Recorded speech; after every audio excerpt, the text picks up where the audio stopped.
mentions in the context of, and of course in Surah Ali Imran, much was mentioned about the Ghazwat Uhud.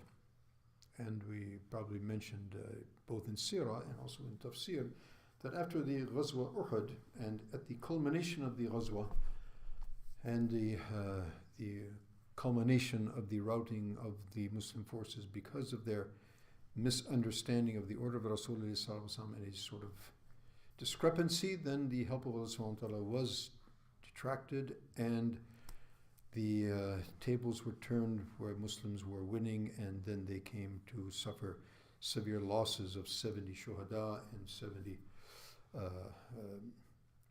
among the 70 shuhada, Sayyidina Hamza radiallahu ta'ala and others. At the culmination of that battle also, there was an agreement between Abu Sufyan and Rasulullah that they would meet in Badr, in Dhul Qa'dah. Now, the Ghazwat of Uhud was in Shawwal, so the following month there was the what we call the Aswaq al-Arab, or the market events, which would be markets of goods and poetry and oratory, etc. And it was basically a social and economic function that used to take place in various places in the Arabian Peninsula. Uqad was one of the famous ones, and another was in Badr itself, where the Battle of Badr took place. That also was a place of a huge market and on a yearly basis, which used to take place in Dhul Qa'dah. So they said, okay, we're going to meet again in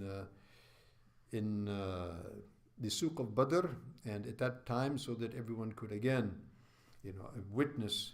And Quraysh, of course, were thinking that they would finish off Muslims at that time, and of course, Nabi Sallallahu knew that Allah subhanahu wa ta'ala would be with him. So that was the agreement that was decided between the Muslims and the mushriks. So here, Allah subhanahu wa ta'ala, in that context, first of all, He mentions فَقَاتِلْ فِي سَبِيلِ اللَّهِ. O Rasulullah, O Muhammad sallallahu alaihi wasallam, faqatil, in the singular, fight in the way of Allah subhanahu wa ta'ala. And so this address is to the Prophet sallallahu alaihi wasallam. لا تكلف نفسا إلا نفسك وحرد المؤمنين.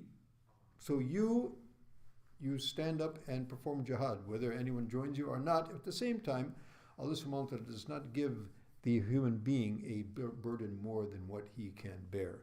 لا تكلف نفس إلا نفسها. So no one will be given a burden greater than that one could bear. At the same time, as you are responsible for this implementation of this injunction regarding yourself, at the same time, وَحَرِّدِ الْمُؤْمِنِينَ. Harrid is motivate, encourage the people of Iman, mu'mineen. Encourage them as well to join with you. عَسَى اللَّهُ أَن يَكُفَّ بَأْسَ الَّذِينَ كَفَرُوا.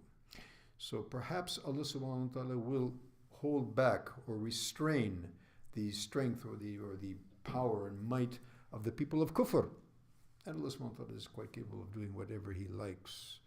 Wallahu ashaddu ba'san wa ashaddu tankila. And Allah subhanahu wa ta'ala is the most powerful in terms of His ability to catch and punish both in this life and in the next. And His is the most stern and most decisive punishment. And so Nabi sallallahu alaihi wasallam has been ordered to implement the order of jihad in this context and in all contexts, and at the same time encourage, motivate. So just as all the ahkam in Islam, the whole basis of our legal system is not simply implementing laws, legislation, and forcing them with the strong arm of the security forces. The divine and prophetic methodology is to present the injunction, present its benefits and its virtues, and motivate the people to stand up to the occasion with open hearts and minds. And this is, you see, where the strength lies in our legal system, and it differentiates from all of the legal systems. It's a system which works when people want to follow it. And so the Muslims, of course, rallied around Rasulullah sallallahu alaihi wasallam and were, of course, as was their want and what was visibly manifest in the continuation of the complete obedience of the companions, radiallahu anhum. So they rallied to the occasion. They gathered, 70 of them, proceeded towards Badr, and Allah subhanahu wa ta'ala, as He mentioned, that He placed the ru'b, He placed the fear and the awe of the Muslims, even though they had routed them, but Allah subhanahu wa ta'ala placed fear into their hearts, after Uhud, even though they had quite a decisive victory in Uhud.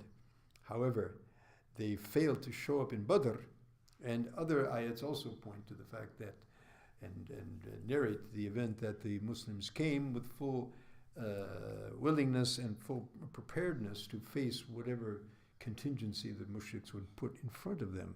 They didn't show up. However, what did show up was the market, and they did not only show themselves to be the superior strength, and the fact that Quraysh usually backed off and were sort of showed a fear of them. That was a great political strategy, great political victory. At the same time, economically, they did fantastically well in that market as well. And of course, they were traders as well. So not only they had a victory politically, they had an economical victory, and it was all in all, just as Allah subhanahu wa ta'ala promised, it was a great victory for them in all those senses, and they returned back with the fadl of Allah subhanahu wa ta'ala and His grace. So may Allah subhanahu wa ta'ala give us the understanding that in following His injunctions, however difficult they may seem to be, the khair of this world and the next world is contingent upon that. وبالله تبارك التوفيق وآخر دعوانا الحمد لله رب العالمين والسلام عليكم ورحمة الله وبركاته. By the way, the Salat al-Isha will be 9:15.